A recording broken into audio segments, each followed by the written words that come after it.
Hello guys, unaona makanisa hivi, eti kweli mimi mifumo naenda kanisani naombewa hivyo, nafanyiwa hivyo?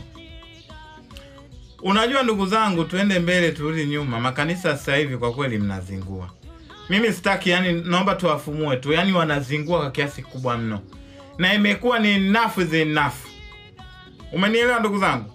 Yani kuna mambo mengine ambayo yanaendelea ambayo sisi kama binadamu hatupasi kuyanyamazia kimya. Makanisa sasa hivi jamani zimekuwa ni behind the scene. Mtu unamtoa unasema haba niende kanisani nikatulize nafsi yangu nikajifunza, nafika kanisani michango. Unafika kanisani maelezo, unafika kanisani mambo kama haya. Watu wamepangwa kabisa, inaonekana watu wamepangwa, behind the scene ni nyingi, hakueleweki. Ila kiukweli mimi makanisani kwa hamu hii, kwa kweli Mungu atusamee.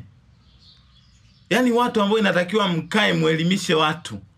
Watu ambao inatakiwa mkae mjue kipi cha kukifanya, kipi sio cha kukifanya. Watu mnakaa na kuanza kupotosha mambo, mnaanza kujifanya mna mahubiri, mnaanza sasa hivi ukienda kanisani utakuta kusijui kuna nini, sijui kuna kufunguliwa, sijui kuna kuelezeana mapepo, sijui wewe una pepo gani, sijui una pepo la kichwa kinauma. Yani kichwa kinauma ukienda kwenye masuala kanisani. Mimi yani nabaki natoa macho. Jamani, mimi yani naona bora nikae ndani nimuombe Mungu wangu, naomba Mungu nisaidie, uniepushe.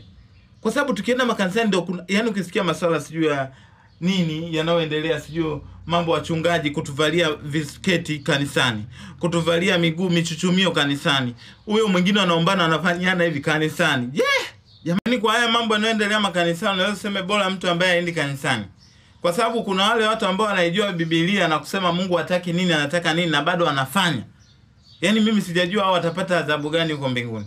Kwa sababu mtu anajua kabisa Mungu hataki nini, anataka nini, na bado anafanya mambo ambayo hayapo. Unaelewa? Kwa hiyo makanisani imekuwa ni too much sana jamani. Mnatutia aibu. Mnatutia aibu mno. Sisi kama binadamu inatakiwa ifike muda sisi kama binadamu tuwe kama binadamu. Umenielewa? Muogope Mungu wako aliyekuleta duniani. Yaogope maisha yako, waza mbele unakoelekea. Ndio tumetanguliza fedha sana mbele. Kwa sababu makanisani sasa hivi kila mmoja anataka fedha. Kila mmoja anataka kufungua kanisa kwa sababu anajua nikifungua kanisa sijui na nini na nini. Mambo yamekuwa ni enough is enough. Umenielewa? Makanisani imekuwa ni balaa. Tunaomba Mungu atusaidie sana kuhusu masuala ya makanisa. Kwa sababu makanisani imekuwa ni too much. Baada ya kuelimisha, bali mnapotosha, mnavaa, mwingine anafundisha eti kwamba amevaa, mchungaji nimekuta amevaa hivi sokokoko, wengine wanaombeana mapepo eti mtu watu wamepangwa kabisa. Mifumo lazima nifumue kwa kweli. Mimi kwa kweli sitanyamaza. Sitanyamaza. Katika jina la Yesu sitanyamaza. Unajua kuna watu yani mnatutia aibu. Tunaombeni mumuogope hata Mungu wenu. Huyo mnayemwabudu. Jamani, makanisani too much.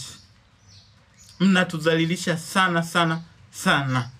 Na tungeomba hata makanisa mengine jamani yaangaliwe, yafungwe. Hapana.